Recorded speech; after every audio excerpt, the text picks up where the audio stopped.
غصے کی نکاسی عمران خان کی زبان بنتی جا رہی ہے۔ پاکستان میں آمدنی اور دولت کی عدم مساوات بے حد زیادہ۔ پاکستان میں امیر کی دنیا الگ اور غریب کی دنیا الگ ہے۔ پاکستان میں کارپوریٹ سیکٹر میں سب سے زیادہ مراد یافتہ طبقے ہیں۔ ملک میں عدم مساوات کے خاتمے کے لیے حکومتی نظام کو مؤثر کرنے کسی حکومت نے حکومتی پالیسی نہیں بنائی۔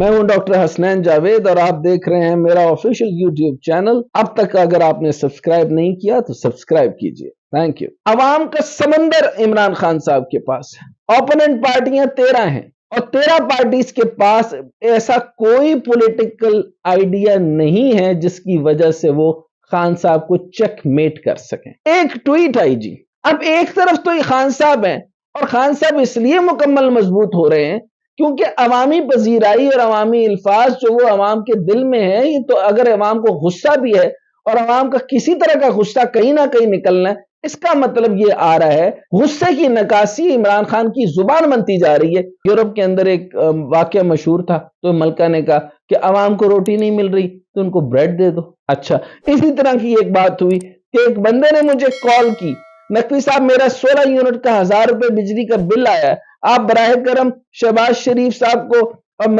اور مریم شہباز شریف کو ٹیگ کیا گیا کو بتا دیں، ان کی آواز یوں لگ رہا تھا کہ 1000 روپے ان کی کائنات ہے۔ اس کے اوپر ایک ٹویٹ کا ریپلائی آتا ہے، اف سے کیا مراد لوں میں؟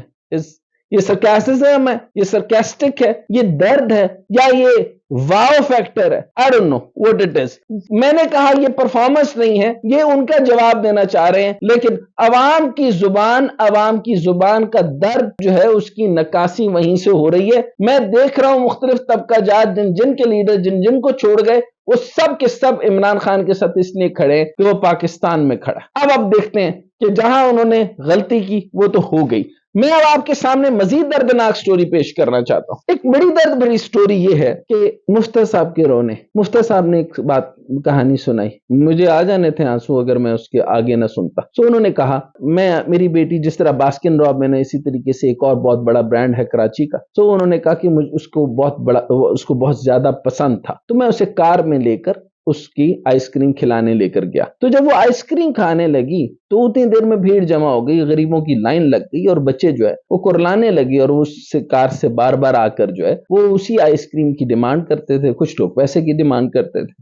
بیٹی نے باپ سے یعنی مفتی صاحب سے پوچھا کہ یہ سب لوگ ہماری ہی کار کی طرف کیوں آ رہے ہیں؟ مفتی صاحب نے کہا کیونکہ تمہارا باپ جو میرا باپ تھا وہ سیٹ تھا، اور آج تمہارا باپ سیٹ ہے، اور آج اللہ نے تمہیں یہ سب کچھ دیا ہے اور تم یہ مہنگی ترین آئس کریم کھا سکتی ہو، تو اس پر اللہ کا شکر ادا کرو۔ تو یہ بات تو بڑی خوبصورت ہے، اللہ کا شکر ادا کرو۔ اس کے بعد وہ رونے لگے۔ رونے کے اوپر مجھے جو ہے وہ ایک اور کہانی یاد آ گئی۔ وہ کہانی کو یوں ہے کہ ایک گاؤں تھا، اس کے اندر جو ہے وہ ایک شیر تھا۔ شیر آ گیا کہیں سے جنگلی، اس نے ایک بچہ اٹھایا، پھر دوسرا بچہ اٹھایا، پھر تیسرا بچہ اٹھایا، پھر مہینوں کے مہینے گزرتے رہے اور اسی طریقے سے ہر دن کوئی نہ کوئی بچہ اٹھ جاتا۔ بات اٹھتے اٹھتے اتنی زیادہ چلی گئی کہ پنچایت تک بات پہنچی اور پنچایت کے اندر یہ بات سنی گئی کہ روزانہ جو ہے وہ شیر کے اوپر کچھ معاملات بنانے چاہیے کہ ہمارا ہر دن ایک بچہ اٹھ جاتا ہے، یہ غریبوں کے بچے جو ہیں وہ مستقل اٹھ رہے ہیں، تو کوئی اس کی تدبیر کی جائے۔ تو اس کے پنچایت کے جو رائٹ ہینڈ تھا،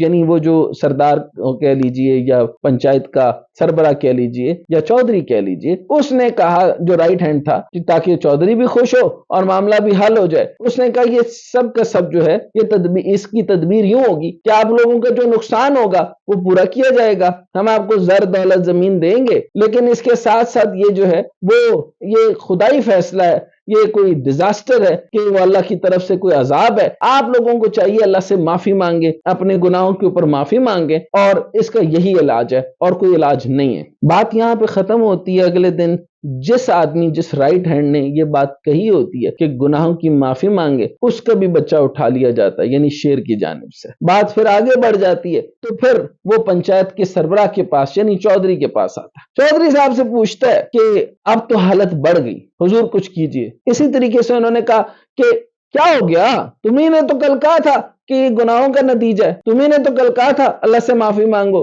تمہارا میں جو ہے نقصان پورا کر دوں گا، زر زمین دولت دانے شانے یہ میں تمہیں دے دوں گا، لیکن اللہ سے معافی مانگو، تمہیں نے تو سمجھایا تھا۔ یہ معاملہ یہاں پہ چلا گیا۔ اگلے دن کیا ہوتا ہے کہ پھر چودھری کا یعنی سردار کا یا قبائلدار کا جو بھی تھا اس کا بچہ شیر اٹھا لے. اب یہاں پر جب بات آئی تو مختلف اور گاؤں کے لوگ اور سارے سرداران اکٹھے ہوئے.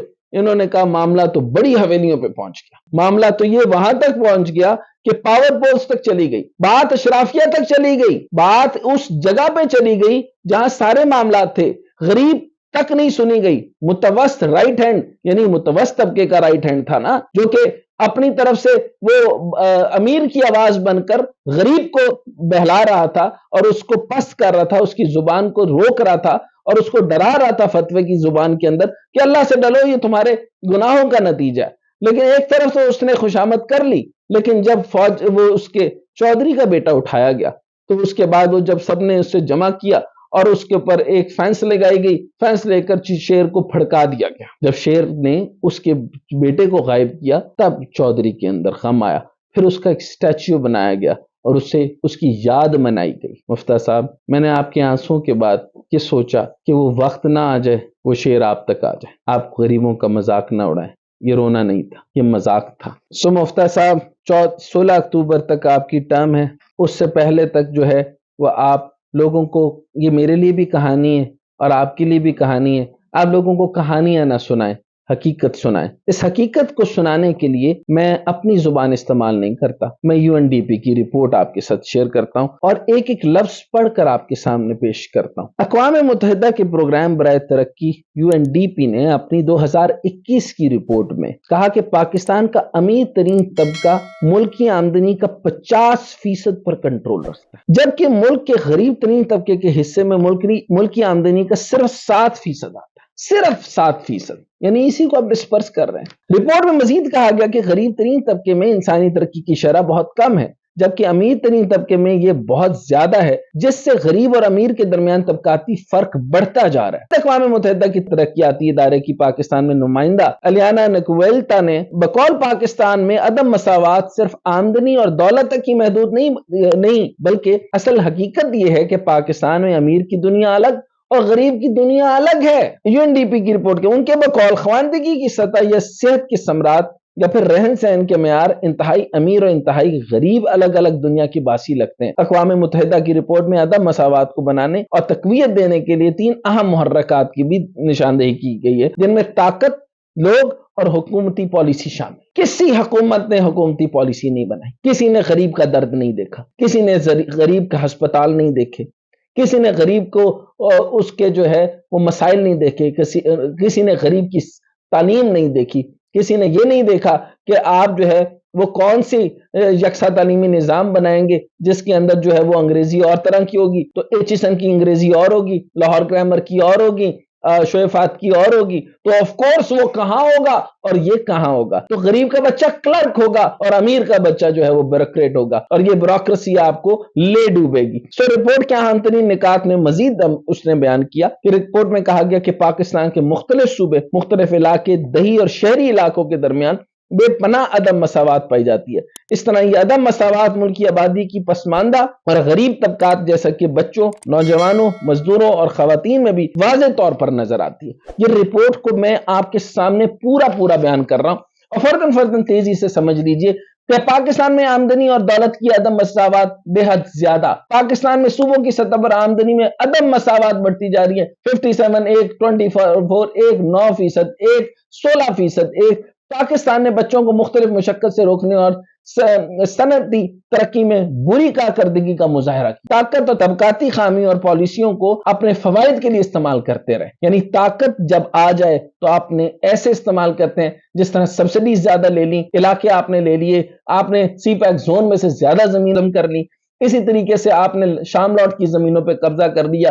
ایک آدمی نے کئی 100 سال کے لیے بڑی زمینیں جو ہیں وہ اپنی تجاوزات میں لے آئے. اچھا, پاکستان میں کارپوریٹ سیکٹر میں سب سے زیادہ مراد یافتہ طبقے ہیں. طاقت کے استعمال سے ملک میں دولت اور مواقع کی غیر منصفانہ تقسیم عمل میں لائی جاتی ہے. پاکستان میں جاگیردار طبقے کے پاس دوسرے نمبر پہ سب سے زیادہ مراد ہیں, دوسرے نمبر پہ. اب آگے سنیے جی, رپورٹ یہ کہتی ہے ٹیکس پر چھوٹ, کم قیمتیں, زمین اور سرمایہ تک ترجیحی بنیادوں پر رسائی سے